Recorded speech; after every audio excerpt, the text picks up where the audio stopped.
Premiers of the United States, the UAE, Israel and India are all set to hold their first virtual meet today. The I2U2 grouping that was formed last year will witness its maiden meeting amid US President Joe Biden's West Asia visit. The I2U2, an initiative by the four countries' foreign ministers, aims at addressing issues of mutual interest and bolstering cooperation while strengthening the strategic partnership between the new partners.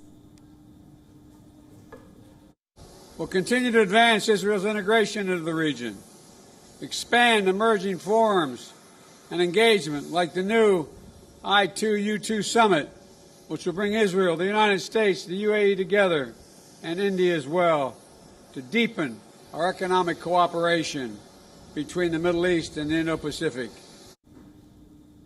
Israeli Prime Minister Yair Lapid and Biden in Jerusalem will be joined virtually by India's Prime Minister Narendra Modi, the United Arab Emirates President Mohammed bin Zayed, for a meeting to discuss the food security crisis and other areas of cooperation across hemispheres. The discussion of I2U2 leaders has received wide attention. Experts believe that it has the potential to build on the Abraham Accords that binds Israel, Jordan and UAE in ties. The forum could possibly expand regional partnership beyond West Asia.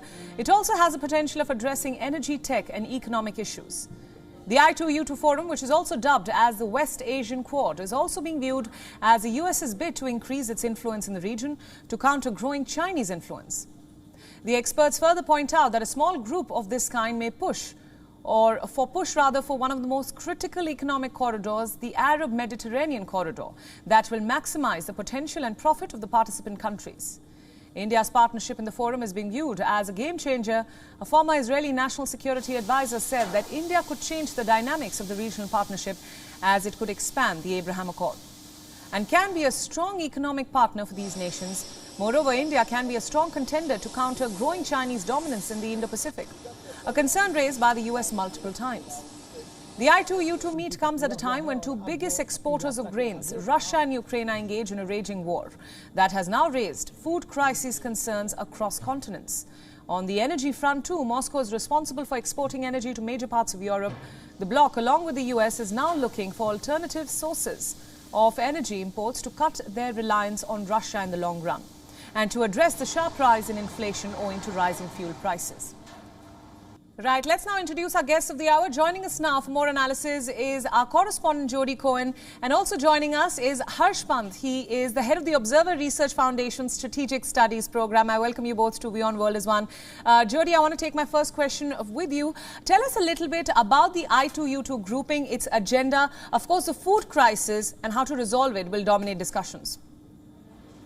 Absolutely. So the I2U2, Israel, India, US, UAE, we saw the launch of this when External Affairs Minister S.J. Shankar visited Israel last year, and that was a foreign minister level meeting. Now, this is going to be the first meeting of the heads of state getting together. So Prime Minister Modi and the UAE President Mohammed bin Zayed will be joining electronically. And then in Israel and Jerusalem, you'll see a meeting of Prime Minister Lapid and President Biden together on their computers. So a digital meeting where they'll be talking about increased cooperation and a number of issues relating, as you said, to the economy. And I think innovation is really a key theme here. We're hearing about potentially an announcement of $2 billion worth of investment into agricultural parks in India, with investment coming partly from the UAE and using Israeli technologies. And this I2U2 summit is really... Right, we have some technical difficulties. Let's go across to Harsh Pant. Harsh, thanks so much for joining us. My question to you is, tell us in your view now, the I2U2 grouping has often been dubbed as the West Asian Quad. What do you think is going to be the focus as the Indian Prime Minister joins in?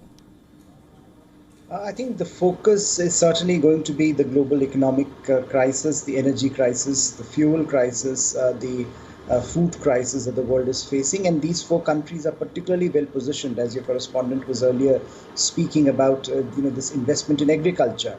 We need to look beyond traditional suppliers of agriculture today, and India is in a great position to take advantage of the technology transfers that can potentially happen from Israel with help from the UAE and the US. So I think we are looking at this compact of four countries to solve regional and global problems. And it is very interesting that the four countries, two countries are situated in West Asia, whereas you have America and India joining in some ways, making it very apparent that today solutions to problems are not regionally focused. We have to look globally to most of these problems, and at this particular point in time, the energy and food crisis are at the top of the agenda. For India, of course, this becomes a platform for projecting itself in the vast space of the West Asia, which for India is also part of the wider Indo-Pacific. So I think there are multiple variants here which India would like to explore. Right, absolutely. Harsh, what about the expansion of the Abraham Accords? Is that also something that is likely to come up?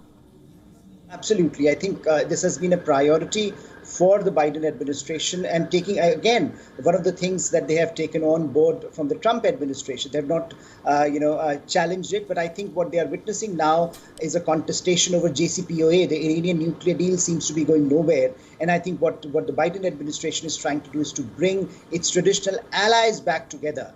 We know that Biden administration has not had a great record with the MBS in Saudi Arabia, and therefore this visit becomes important. Therefore, this idea that normalization of Israel as a partner of West Asian countries becomes important. And India, of course, has great relations with both Israel as well as the GCC countries, Saudi Arabia and UAE in particular. So I think this also brings in India into that framework of Abraham Accords, and how India, GCC and Israel can play a very important role in this vast expanse of West Asia and South Asia. Absolutely. Harsh, stay with us. I want to go back to our correspondent Jody Cohen. She's back on the broadcast with us. Jody, US President Biden and the Israeli Prime Minister Yair Lapid are expected to sign a joint pledge to deny Iran nuclear weapons today. Tell us more about that. Right, so they're calling this a historic agreement between Israel and the United States. It's actually called the Jerusalem Declaration on the US-Israel Strategic Partnership. And it's supposed to be a platform for cooperation in the coming years, we're hearing. It's likely to focus on Iran. Reportedly, it's going to affirm that the United States and Israel won't allow Iran to get nuclear weapons. It's also going to be, we're hearing that Biden is supporting an extension to the 10-year defense agreement that was signed back in 2016. Now, that was a $38 billion agreement between Israel and the United States.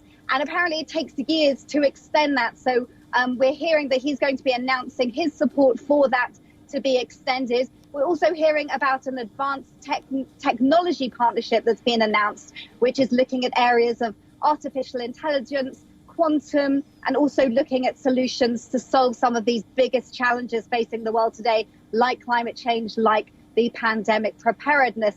And that also is going to be coming up in the I2U2 summit. We're going to be hearing about that they're going to be talking about ways to explore solutions in terms of water, energy, transport, space, health, and of course, food security being very important. So a number of issues being covered today. We've got the important I2U2 quadrilateral summit, also got bilateral meetings between Israel and the United States. So it's going to be a meeting full of announcements, I expect. Absolutely, Jody. Thanks so much for all your inputs. Thanks for joining us on WION. Harsh, I want to take my final question from you.